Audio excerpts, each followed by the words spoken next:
আমাদের problem solving class ওই আর্চের problem সলভিংয়ের ক্লাসের যে 6 নম্বর ক্লাসটা আছে,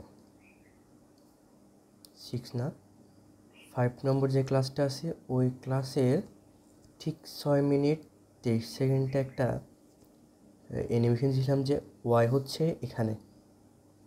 অ্যানিমেশনটা ছিল ওয়াই হচ্ছে এখানে, কিন্তু আসলে এটা ওয়াইটা এখানে হবে না, ওয়াইটা এখানে হবে না, যেহেতু আমরা ওয়াই সমান কে এক্স স্কয়ার ইউজ করছি, এই ইকুয়েশনটা ইউজ করছি।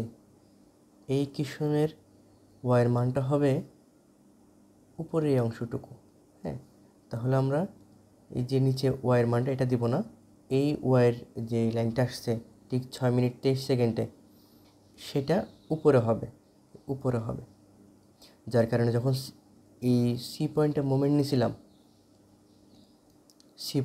নিয়েছিলাম তখন কি করতাম, আমরা এই ট্রায়াঙ্গেলটার এদিকে লোড আসতো এবং এখানে একটা হরাইজন্টাল পাইতাম। আমরা এই হরাইজন্টাল যেহেতু আমরা এখানে সেকশন করছি, এখানে একটা হরাইজন্টাল পাবো, এই সি পাবো।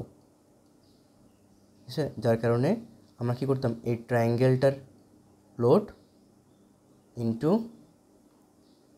তার সেন্টার ডিস্টেন্স সাথে এই এইচ গুণ করছিলাম, এইচ আমরা প্লাস করছিলাম, এটা ছিলাম মাইনাস, এটা ছিল plus, plus H into Y দিছিলাম। এই ওয়াইটা কিন্তু এই ওয়াই না, ওয়াইটা হচ্ছে উপরের অংশে এই ওয়াই, কারণ এই এইচটা এ বরাবর ক্রিয়া করতেছে, তাহলে উপরের ওয়াইটা হবে। মানে মোট কথা আমরা যে নিচের ওয়াই ধরছিলাম 6 মিনিট 23 সেকেন্ডে, ওটা নিচের ওয়াই না, ওইটা হচ্ছে উপরের ওয়াই। এটা হচ্ছে এই উপরের ওয়াই হবে, এটা হচ্ছে কারেকশন।